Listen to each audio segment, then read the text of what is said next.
FastBoot is a protocol used on Xiaomi devices and other Android devices to modify the file system, flash new firmware or bootloaders, and perform other low-level system tasks, much like recovery mode on Apple devices.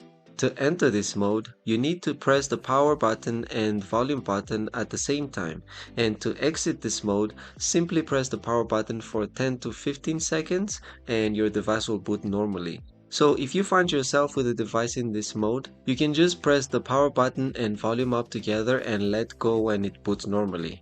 I mention this because I have a friend whose phone went into this mode automatically when she would allow it to turn off from low battery.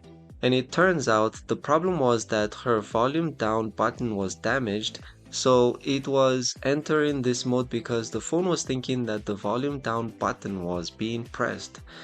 So now you know why fast boot happens and how to get the heck out of it.